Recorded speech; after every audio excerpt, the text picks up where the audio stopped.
Hey guys, Andy here from Mediocre Hobbies coming at you with another painting video.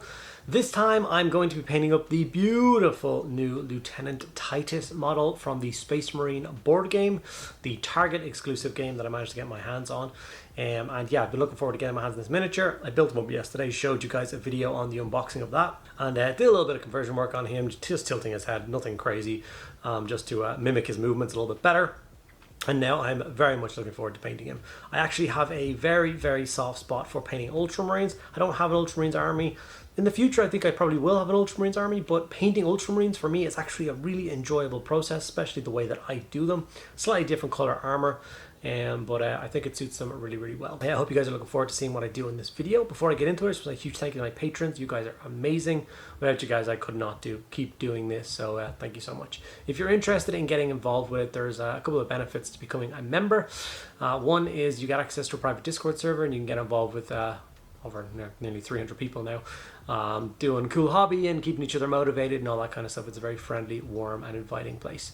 And two, you get an extra video every single week, so that's 52 extra videos a year for becoming a member, which I think is a pretty cool reward. Okay, with all that stuff out of the way, let's get into painting ourselves a Titus model.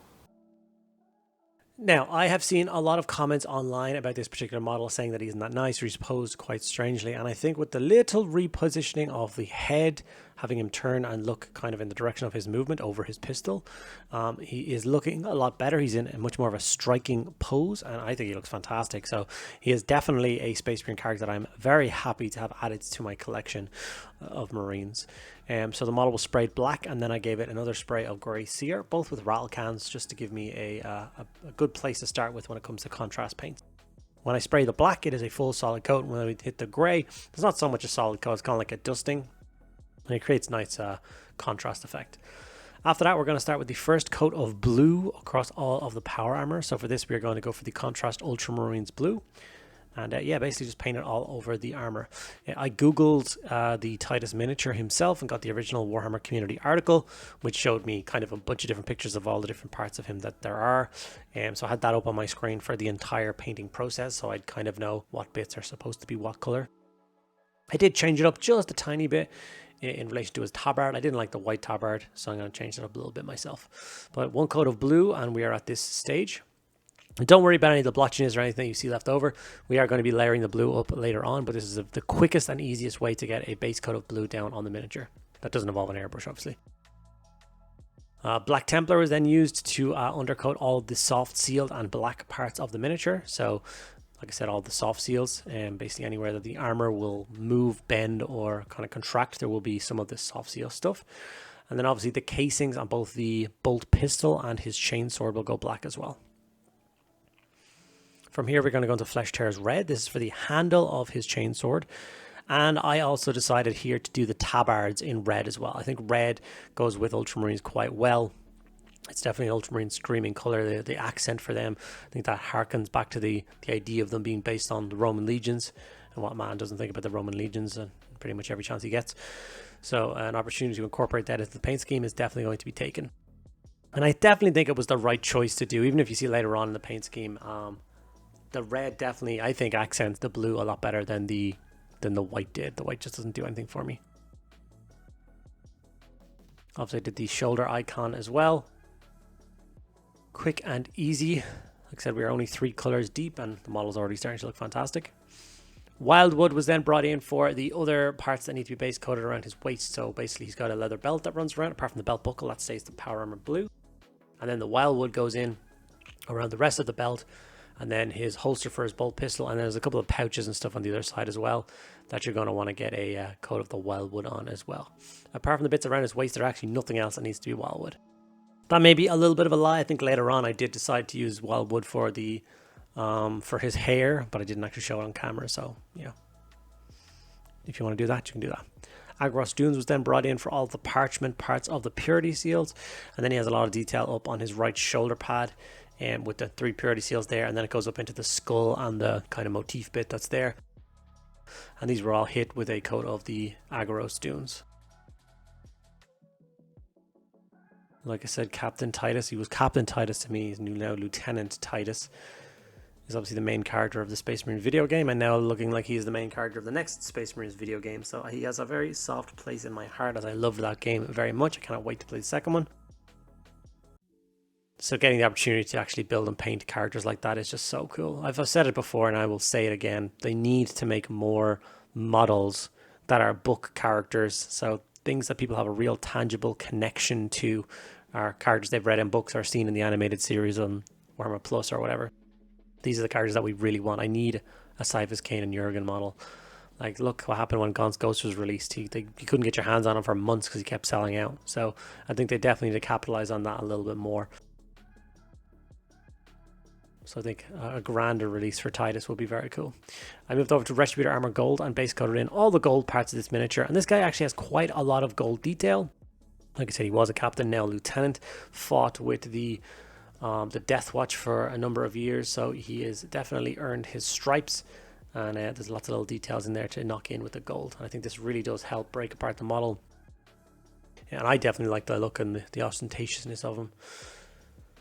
Bit of lead belcher was then used for all the remaining metallic parts, so the rest of the bits of the weaponry, so the rest of the bolt gun apart from the black casing, the rest of the chainsword apart from the black casing, the chains that go around his wrist,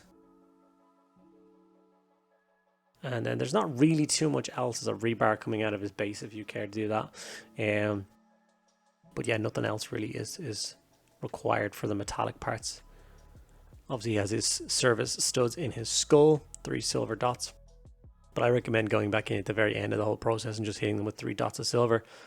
It's such a small, minute detail that it's going to get covered up with shade and contrast and layers on the skin before you get to the end. So that would be my suggestion anyway. And after that, we are going to throw some Guilliman flesh contrast paint over his face. Just before we throw the base coat on, it's nice to get some color on his face. Like I said, Wildwood was still on my palette, so that's what I grabbed to base coat in the hair, but I did absolutely forget to record it. So apologies for that. Just a simple, quick and easy way of base coating his skin. What did we ever do without contrast? So with all of the base coats applied, the model is currently standing at this stage, and I think it's looking pretty good. So now it's time to shade the model. So for this, I went for Nuln Oil. Some people are going to think I'm crazy. I said it in all my Ultramarines videos. Whenever I pull out the Nuln Oil, I'm like, everybody relax. I don't need any keyboard warrior screaming at me just yet. Just trust the process. Watch the video till the end, and then you can judge and tell me if I've done a good job or a bad job painting this guy up. But Nuln Oil, I feel, is a really nice shade for darkening him down a little bit, giving some nice kind of black lining between all the panels, and filling in any bits and pieces like that. And when it dries, it looks great. It actually looks kind of like a Night Lord here, which is not bad by me. I love Night Lords as well. Now here's where things get a little bit strange. I choose to base coat or layer up my Ultramarines with Kaldor Sky. I know a lot of you guys use Altdorf Guard or other colours. I find them to be a little bit darker. Not quite the tone that I like for Ultramarines. I prefer this colour. And like I said, in every one of my Ultramarines videos I've done so far, painting up Guilliman or painting up a retro one or whatever, the same blue scheme is what I have used. And I usually get a lot of comments saying, you know, I was nervous that you chose that color, but I really like how it turned out. So hopefully you guys agree with me this time. And by the end of the video, you can put some nice comments saying that you really like my blue armor recipe. Don't know whether you can call it a recipe if it's only got 3 colors. Contrast, a Nuln Oil and a Kaldor Sky is all I do for my blue armor. If you guys want to go in later on afterwards and edge highlight for 9 years, please feel free, but it is not something that I am interested in. I much prefer getting the dark lines with the Nuln Oil and then being careful with the layering job. I find that to be much more enjoyable. And this is definitely the most tedious part. I know I say that in a bunch of videos, but this is definitely the most tedious part of painting the armor. But it's a part that I actually find really enjoyable, so it's not very tedious for me. The layering of power armor is just something that has always kind of relaxed and soothed me. Especially when I'm only doing like one guy. If I'm doing one guy, I will do it all day long. I love it. So as you can see, the blue turned out quite nice and neat and tidy. Now it's time to jump onto Mephiston Red and layer up those red parts. So like we said, it's just the hilt of his chain sword, his tabard front and back, and then the like halo icon that's on his right shoulder pad. Don't really know what that shoulder pad symbol is. To be honest, I'm a little bit stumped by it. I figured he would wear a Deathwatch shoulder pad, but that's not a Deathwatch shoulder pad as far as I'm aware.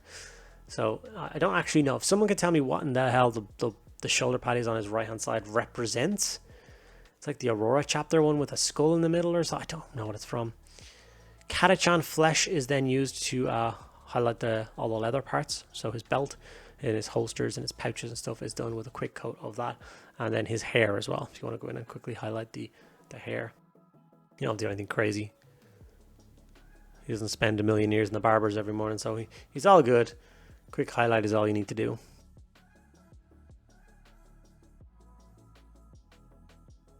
Liking the result. Some Xandri dust was then brought in to highlight all of those parchment areas, including the skull inside the shoulder pad that confuses me. So we're just going to carefully highlight all those parts. So he's got 4 purity seals on him in total, 3 on his right shoulder pad and 1 on his left hip, I think, somewhere around there, left leg. I do enjoy purity seals. I don't know what it is about them, but they're such a nice and simple and easy thing that the designers originally added to Space Marines to add this just splash of color and detail. We all know how to paint purity seals. We all kind of enjoy painting them, and they do add a nice bit of color to the model, so I'm happy enough. Lead Belcher was then brought back in for another very important stage. That's to highlight all of the metallics. That's both gold and silver parts. For the silver parts, it's a normal highlight. For the gold, it's I call it a touch highlight. I don't know what the exact term is, but as you can see, I'm just going in really lightly with the brush with very little paint on it. It's almost like a little dry brush, just hitting sharp corners, kind of top bits. But it does give a really striking result for the gold. It looks like kind of like tarnished, older kind of gold, but still polished to a mirror sheen, well looked after. As you can imagine, most of these suits of armor are of an age. Well, obviously these are Primaris armor, so it's not that old, but you know what I mean. Gold and silver is all done and looking spiffy. I'm very happy so far. Like I said, I definitely think there's an Ultramarines character or an Ultramarines army in my future. I do enjoy painting them, and I always love the result. I've got a couple of characters painted up already. I think the thing that will push me over the edge if we get a Primaris Sicarius, that'll do it for me. I'll be done. I'll be all in. The Victrix Guard Force. Some pink horror was used just to highlight all those waxed parts of the purity seals. Then we jumped onto Corvus Black for all the other black parts. So once again, it is just the casing of both the bolt pistol and his chainsword. No other real parts on the armor that you need to worry about with that color. We're not going to go in and try and highlight the soft seals. Just leave them the way they are. The black contrast with the Nuln Oil over the top gives you a fantastic result. Looks great. Leave them alone. Cadian flesh tone was then used for the face, and if I'm being brutally honest, I didn't particularly like the job I did highlighting his face. I probably shouldn't have glued the helm head in before the painting process. I found it a little bit annoying. So I did a semi-okay job, and then I just did a thin down layer of wrangling flesh shade over the top of it again. Once again, just to kind of re-strengthen the shadows. Because it's got a touch of water to it, it's not going to like stain the face, if you know what I mean. It's just going to bring a bit of that definition in. So I do apologize. I didn't do a great job on his face. Probably should have just glued his helmet on, but I thought most Space Marines have helmets. I want this guy to look like Titus, so that's what I'm going to do. After that, I just finished basing the miniature, and I call Lieutenant Titus finished. Ready to be added to my shelf of random Space Marine characters I painted from random chapters. That shelf's getting quite busy these days, but like I said, I'm really happy with the result of this guy. I think he looks absolutely ace. I'm so happy. I only built him yesterday, and at the end of today, he is fully painted, done, ticked off my to-do list. A few high-res images just to finish it off. Hope you guys found something useful in this video. You enjoyed it, and if you are looking to get your hands on Titus, I wish you all the best in trying to get him. I know he's a bit of an exclusive in the pain right now, so I wish you all the luck. Okay guys, and there we have it, a Lieutenant Titus model painted up and ready for the tabletop. I absolutely love how he turned out. I'm actually quite proud of the result that I achieved with this particular model. I hope you guys enjoyed it. I hope you guys see the differences that I did with the armor and like the final result. If you did, make sure you put it in the comments below and let me know how you feel. Do you think I did the color wrong? Do you like the way I did it? Think I would change anything? Let me know in the comments below. Make sure you give the video a like, subscribe if you're not already a member of the channel. It really does make a huge difference. And yeah, thanks for sticking around to the end. I'll see you in the next video.